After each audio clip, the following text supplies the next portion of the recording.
हमारे सभी YouTube family को बहुत बहुत जय जय श्री सीताराम।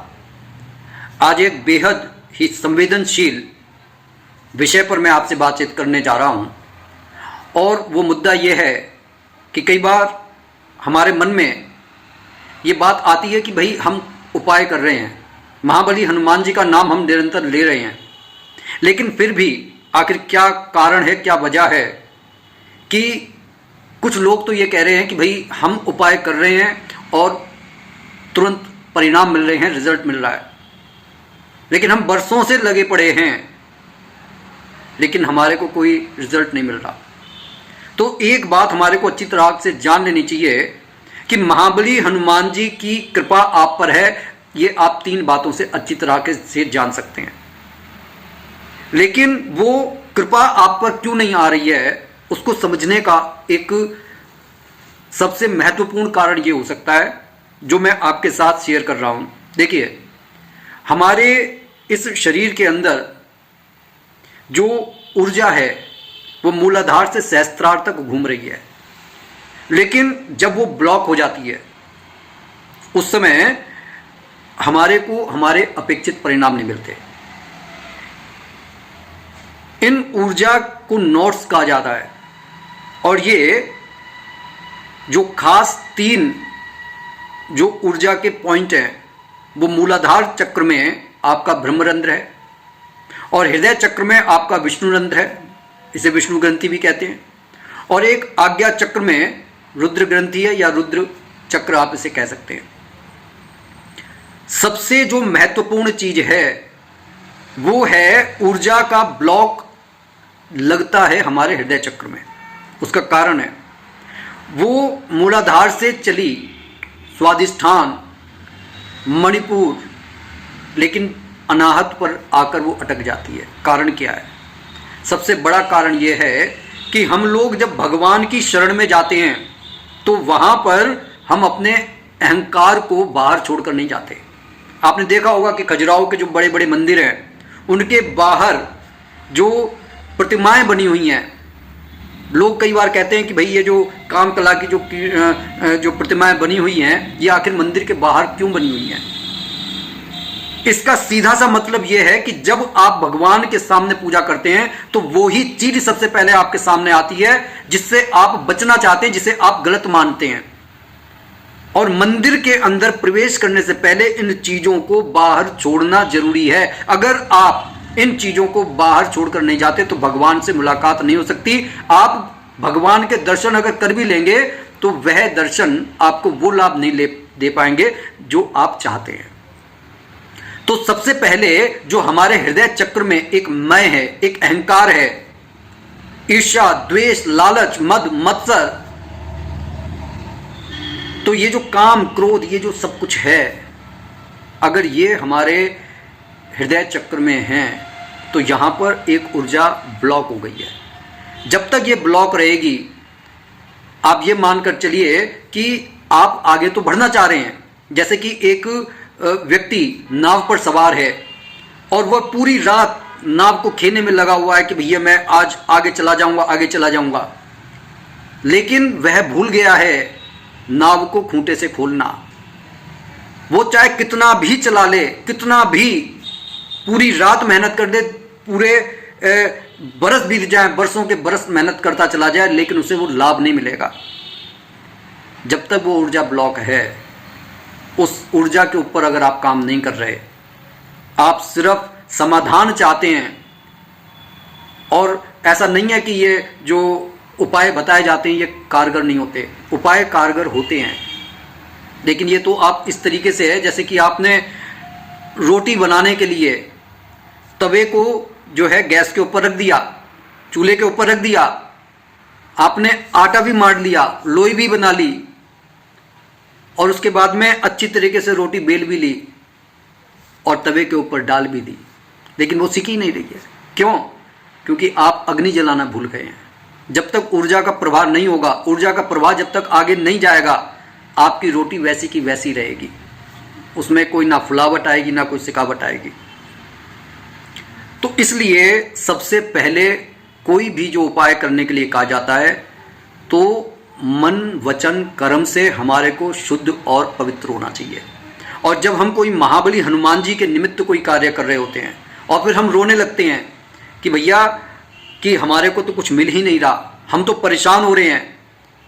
अरे महाबली हनुमान जी जो परम भागवत हैं, आप उनकी शरण में जाने से पहले कम से कम अपने नेत्रों को शुद्ध कर लीजिए, अपने हृदय को शुद्ध कर लीजिए।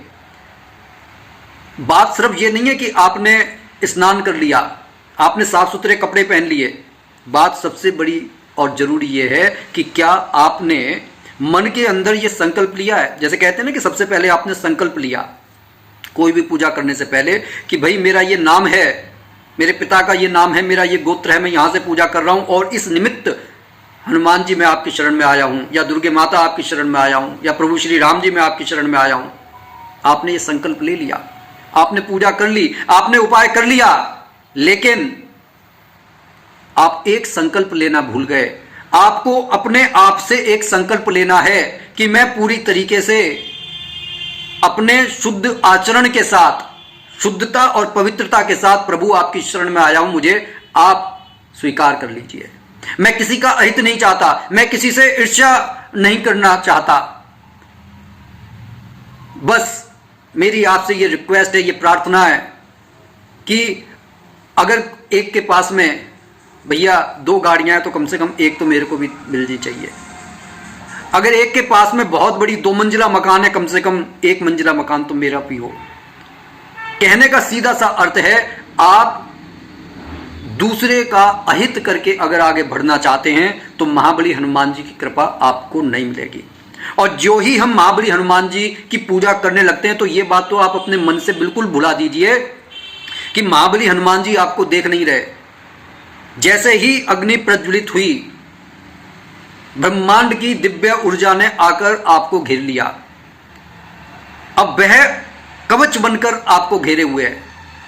लेकिन अगर आपके मन के अंदर गलत विचार चल रहे हैं, मैं ये नहीं कहता उन गलत विचारों को रोको, बस आप प्रार्थना करो कि प्रभु मेरा बस नहीं है, मैं इन विचारों से उबरना चाहता हूं, मैं उबर नहीं पा रहा। लेकिन पूरे निष्ठा और संकल्प के साथ आपका मन और चित्त उन विचारों में स्वाद नहीं लेना चाहिए। अगर आप उन विचारों में स्वाद ले रहे हैं, इसका मतलब आप उसके साथ बहते चले जा रहे हैं। भाई बाढ़ आई, आप किनारे पर खड़े हैं, लेकिन आपके हाथ में कोई पेड़ की शाखा आ गई। आप ये मानकर चलिए कि नाम जप में आपको नाम जप के खूंटे से आपने अपने आप को पकड़ लिया। अब बाढ़ कितनी भी आ रही है, ठीक है, आप उसमें बह नहीं रहे। लेकिन अगर आप उस बहती हुई बाढ़ में, भाई बहती हुई बाढ़ में तो कोई आनंद नहीं लेगा, लेकिन ये जो विषय वासनाएं हैं ना, इनमें आनंद में आदमी जो है बहता चला जाता है। बिल्कुल कैसे, जैसे विश्वामित्र जी बहते चले गए थे।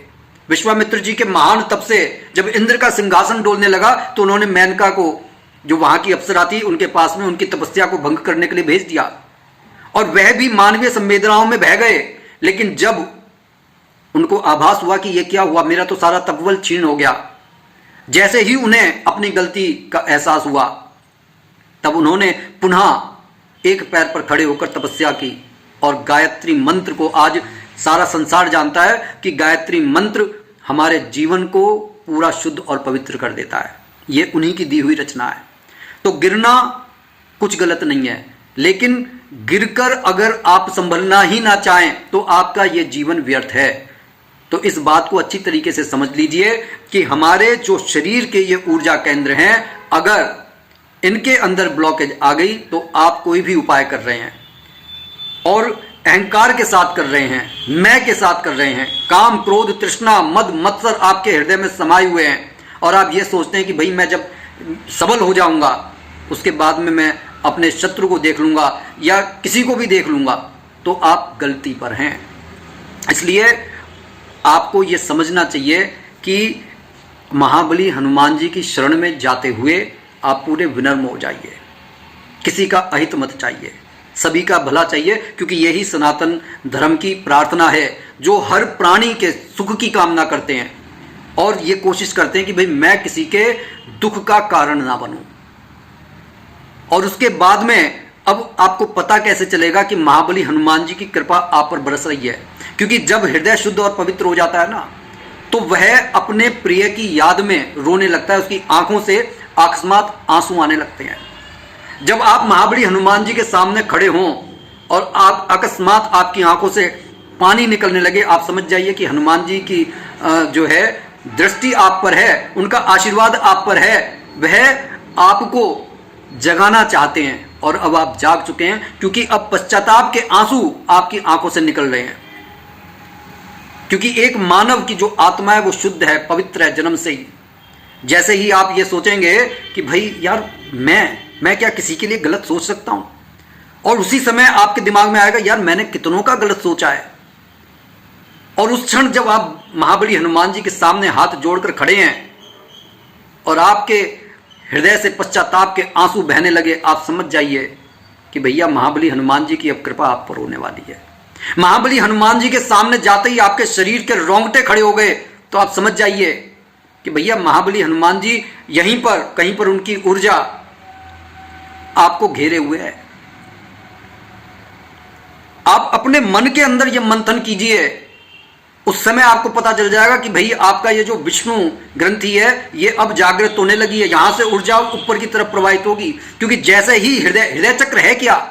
हृदय चक्र है आपके करुणा का स्थान, जो प्रेम करना सिखाता है, संसार से प्रेम करना सिखाता है। इस हृदय चक्र के अंदर काम, क्रोध, मद, तृष्णा जबरदस्ती अपना अधिकार जमा लेते हैं, और जब ये अधिकार जमा लेते हैं तो ये एक तरीके से अपने अस्तित्व को खोने लगता है। और जब ये अपने अस्तित्व को खोने लगता है, लेकिन भैया मानवीय लोग हैं, जब यहां पर हम बैठेंगे, इस संसार में रहेंगे, तो लाभ हानि पहले सोचेंगे, और उस लाभ हानि में किसका नुकसान होगा होता रहे, लेकिन अपना फायदा होगा जब हम ये सोचने लगते हैं, तो वह हृदय चक्र अपने जो असलीपन को है वो खोने लगता है। और जब वो असलीपन को खोने लगता है, फिर भी हमारी आत्मा कहती है, उलाहना देती है, यार ये गलत है, ईश्वर तुम्हें बहुत देगा, परेशान मत हो, लेकिन किसी और के लिए गलत काम ना मत करो। मतलब कि इस दुनिया में कौन किसका होता है, धोखा वही देता है, भरोसा जिस पर होता है। इस उक्ति को अपने ऊपर साबित मत होने दो, फिर देखो कि भगवान आपका कैसे कल्याण करते हैं।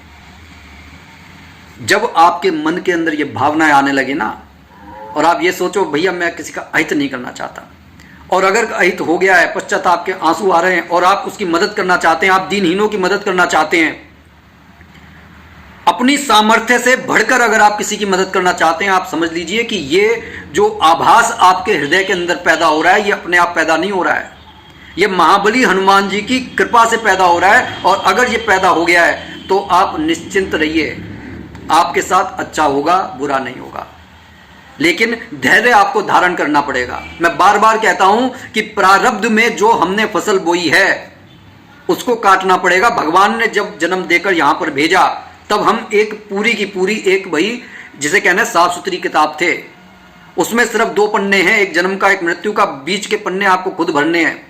लेकिन जो पीछे से जो आप कर्म का बंधन लेकर आए हैं, उसका एक पन्ना जिसे हम पढ़ नहीं सकते, वो वहां पर लिखा हुआ है, उसे काटना पड़ेगा। लेकिन वो कटेगा कैसे? जब आप अच्छे कर्म करते रहेंगे। जब आप अच्छे कर्म करते रहेंगे तो पीछे के जो प्रारब्ध के जो बुरे फल आपको मिलने वाले होंगे वह कम होते चले जाएंगे। कई बार साधु संत इसके लिए कथाएं सुनाते हैं। एक छोटी सी कथा आपके साथ शेयर करता हूं कि एक बार 2 लोग जंगल से होकर जा रहे थे। एक बड़ा ही कामी, क्रोधी, व्यसनी, व्याभिचारी टाइप का एक आदमी था, और एक जो है बिल्कुल परम भागवत, भगवान की पूजा में विश्वास करने वाला, वह जा रहा था। अब वो दोनों के दोनों जा रहे हैं। अचानक से एक दलदल में एक गाय मिली, तो व्याभिचारी आदमी उस गाय के ऊपर जो है पैर रखकर निकल गया, और अचानक आगे जाकर उसे एक घड़ा मिला, और उस घड़े के अंदर उसे एक सोने की मुद्रा मिल गई। और ये जो परम भागवत आदमी था, इसने कहा कि नहीं, मेरे को तो गौ माता को निकालना है। उसने पूरे परिश्रम के साथ गौ माता को बाहर निकाला।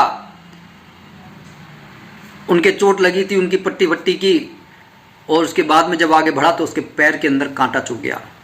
उसे बड़ा दुख हुआ कि भैया कि उसे तो उसने बुरा कर्म किया, तब भी उसे सोने की मुद्रा मिल गई, और मैंने अच्छा कर्म किया तब भी मेरे पांव के अंदर कांटा चुभ गया। उसके मन के अंदर एक प्रश्न जागा और उस प्रश्न को लेकर वो अपने महाराज के पास पहुंचा, अपने साधु संत के पास पहुंचा। तो उन्होंने कहा कि पुत्र, तुम बहुत भाग्यशाली हो, तुमने पुराने जन्म में जितने भी बुरे कर्म किए थे उसकी वजह से तुम्हें फांसी होने वाली थी, लेकिन एक यहां पर जब तुमने जन्म लिए तो अपने अच्छे कर्मों से तुम बुरे कर्मों को काटते चले गए, और जब गौ माता की तुमने सेवा की तो ये समझ लो कि तुम्हारा जो फांसी का बंधन था वह सिर्फ एक कांटे से छूट गया। उसे लेकिन जो है एक मोहरा कैसे मिल गया? कहने लगे उसने पिछले जन्म में अच्छे कर्म किए थे और इस जन्म में उसको तो पूरा का पूरा सोने की अशरफियों से भरा हुआ घड़ा मिलने वाला था, लेकिन उसके कुकर्मों ने उसके सारे अच्छे कर्मों पर पानी फेर दिया। और तब तो ज्यादा ही पानी फिर गया जब वह गौ माता के ऊपर चढ़कर निकला। लेकिन क्योंकि पिछले जन्म का कुछ तो उसे देना था, इसलिए उसे एक मुद्रा मिली। कहने का यह तात्पर्य है कि अपने जीवन में अच्छे कर्मों को स्थान दो, किसी का बुरा मत चाहो तो भला होगा। और महाबली हनुमान जी ये 3 संकेत हमेशा देते हैं कि भैया जैसे ही आप उनके सामने जाओगे आपको रोना आ जाएगा, आपके रोंगटे खड़े हो जाएंगे, पश्चाताप के आंसुओं में आप भीग जाओगे, आप उनसे मिलने की चाहत करोगे। और सबसे बड़ी बात, आपके मन में अब किसी के लिए कोई मतलब लोभ, ईर्ष्या, द्वेष नहीं होगा। आप मदद करने के इच्छुक होगे अपनी सामर्थ्य से बढ़कर। तो इन बातों को आत्मसात करके जीवन में आगे बढ़ने की कोशिश कीजिए। कोई भी उपाय तभी काम करेगा जब हम अपने अहंकार को बाहर छोड़कर मंदिर के अंदर जाएंगे। उसी समय महाबली हनुमान जी हमारे को अपने गले लगा लेंगे। उसके बाद में इस संसार के लोगों की आवश्यकता नहीं पड़ेगी। तो कोशिश कीजिए कि सुपात्र बने। जब हम सुपात्र बनेंगे तो निश्चित ही महाबली हनुमान जी की कृपा हमारे को मिलेगी। फिर हमारे को ये दिक्कत नहीं होगी कि भाई ये जो उपाय कर रहे हैं, और फिर आप उपाय करेंगे तो उपाय में भी विश्वास बनेगा। क्यों? क्योंकि देखिए ये सारा ब्रह्मांड जो है ना ऊर्जा है। नकारात्मक और सकारात्मक ऊर्जाओं का ये जो पिंड है ये आपको स्वयं बताएगा कि भैया आप सही रास्ते पर जा रहे हैं। अदरवाइज आपके मन में यही विचार आते रहेंगे कि ये सब ढोंग है, कुछ नहीं होता। लेकिन एक बार सुधरने की तो कोशिश कीजिए। अभी और आज ही आप अपने मन में झांक कर देखिए कि क्या आप 2 मिनट का मौन रख सकते हो? क्या आप 2 मिनट किसी का मतलब बिना अहित सोचे आप रह सकते हो? 2 मिनट सिर्फ करके तो देखो, आपके दिमाग में वो रिलैक्सेशन बीटा स्टेट आ जाएगी। और राम का नाम जितना जपोगे ना, ब्रह्म मुहूर्त में उठकर आप इस तरीके से 11 बारी नाम लेकर देखो, मैं 108 बार नाम भी नहीं कह रहा, आपके जीवन में आपको अपेक्षित परिणाम मिलेंगे। कैसी लगी ये वीडियो कमेंट करके जरूर बताइएगा। और जाते जाते कमेंट बॉक्स में इष्ट देव का नाम जरूर लिखिएगा।